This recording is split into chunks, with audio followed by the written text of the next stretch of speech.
Welcome back to the Playhouse. Super excited. The conversation still continues. Guys are well fed. Always after lunch. I always food, say, eh? warning, sleep incoming. How did you find your lunch? Oh no, the food was amazing. Ulikula nini? Inaitwa lamb shank. Lamb shank. Yo, Very unique type of food. I've not eaten before, but it was out of this world. Good.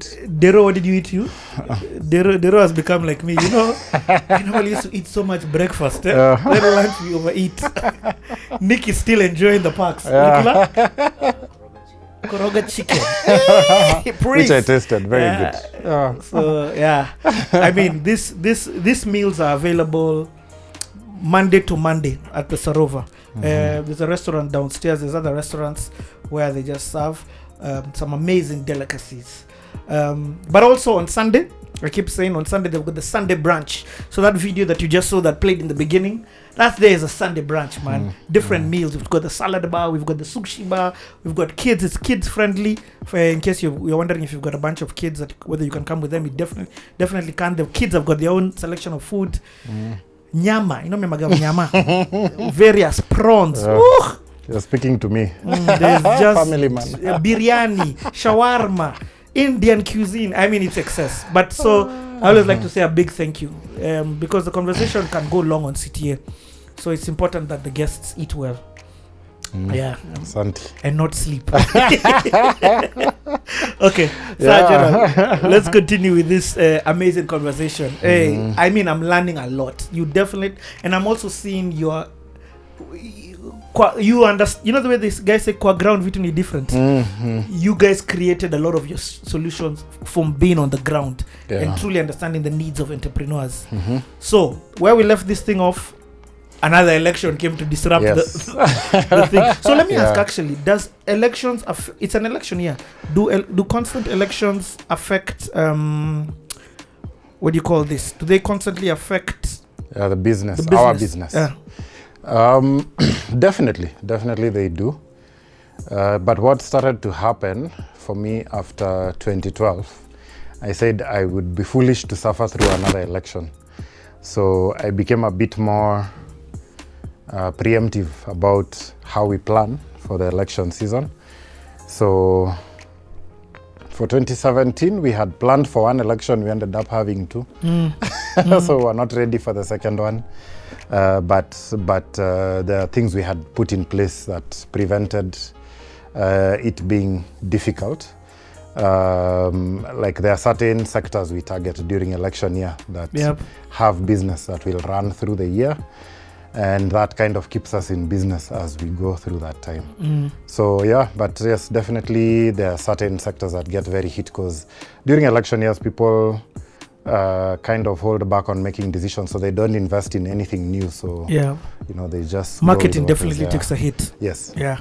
Or I say it depends on it depends on which side of the economy you are. If you're serving the people who are thriving during election, and they tend to be there. You have NGOs that are doing civic education. You have NGOs that have funding politicians, but let them pay you in advance. Full 100%. 100% in advance. So if you're in any of those places, you'll be fine, but others tend to slow down. Okay, so let's go back now to 2012. What happens?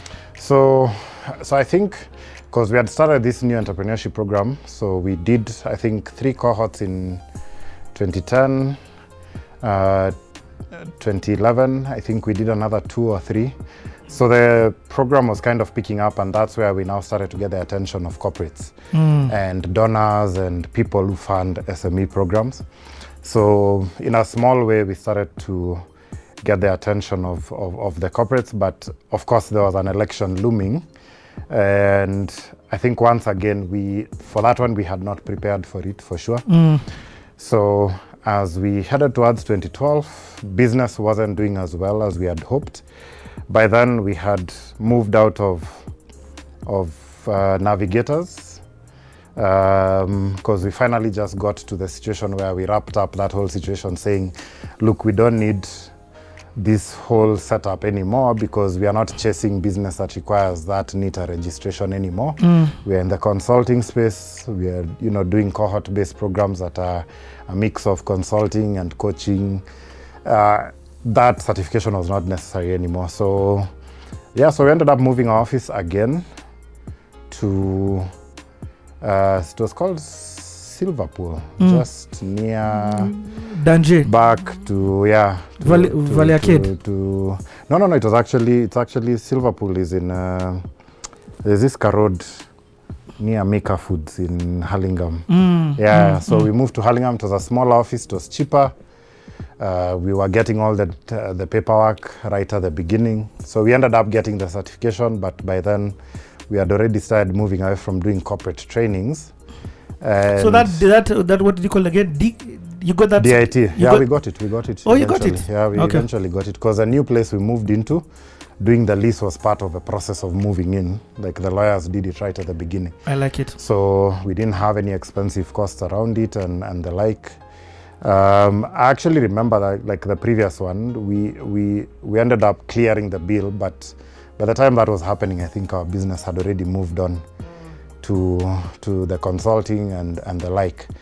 So by around 2011 is when I remember we started coming across medium-sized businesses. So people like your Parapet groups. Out of Parapet, we got quite a number of other clients because of people sitting on their board would now call us to do the strategy for their business. So we got a law firm called Triple OK Law. We got 2 subsidiaries of Parapet. Then we just started to get a lot of clients that are medium-sized businesses as well. But the cycles of consulting. So I remember like we had those clients in 2011, 2012, things just went quiet.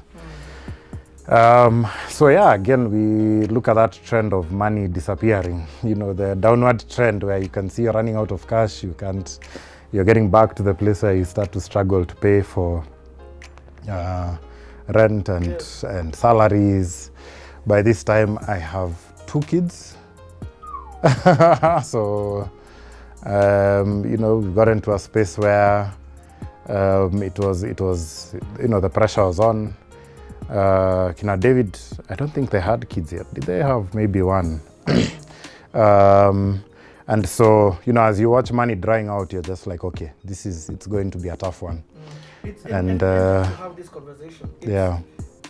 I say financial ups and downs are different at different stages.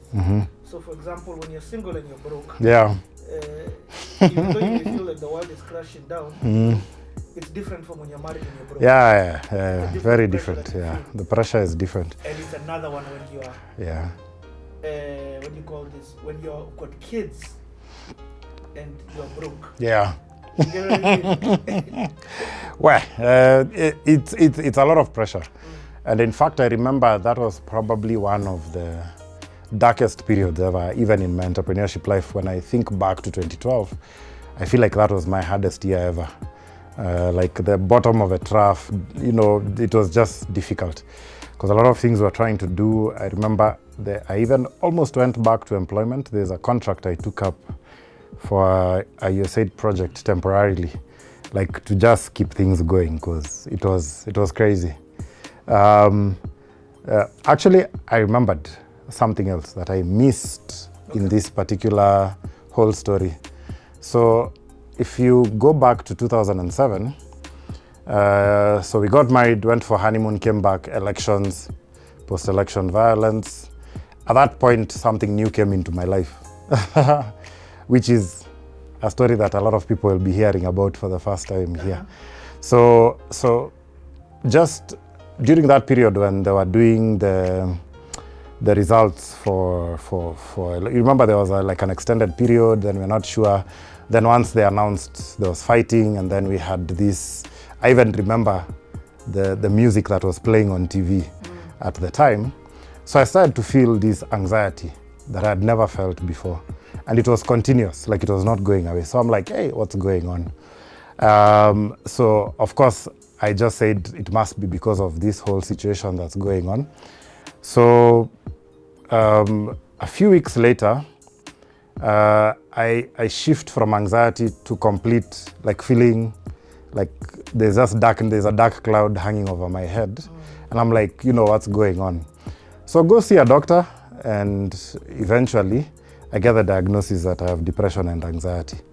So that now is, I remember why 2012 was very dark, because once I entered that era of beginning to deal with like clinical depression and anxiety, because at the back of business is difficult. There are all these things you're trying to do, they're not working out, and that sort of thing. So by the time we were getting to 2012, I was dealing with a medical condition and things are difficult at the office.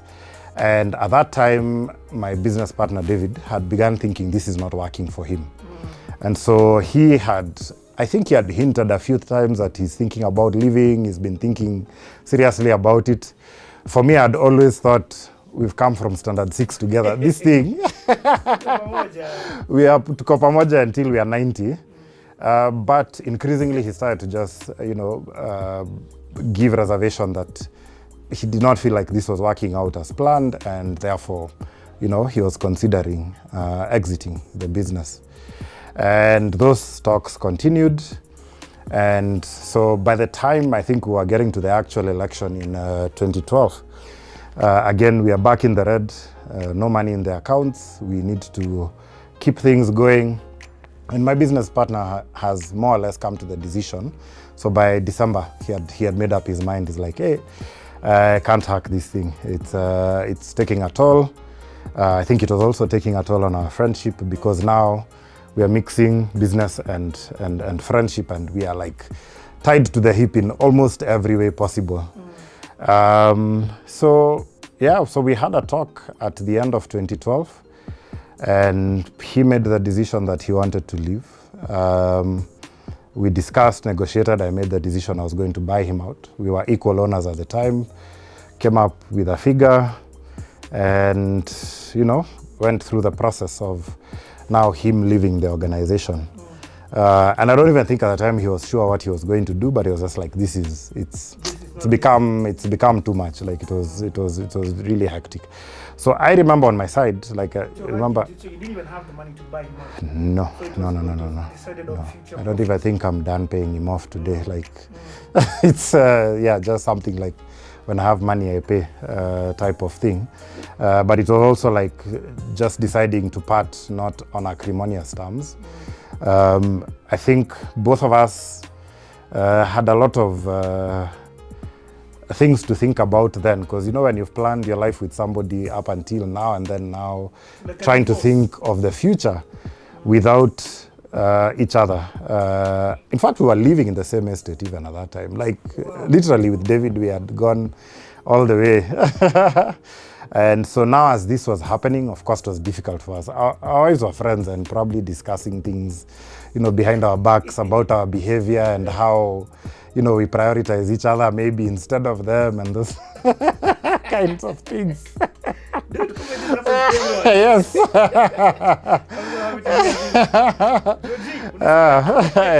Yeah, we were just too tight up until then, and almost making like all decisions jointly.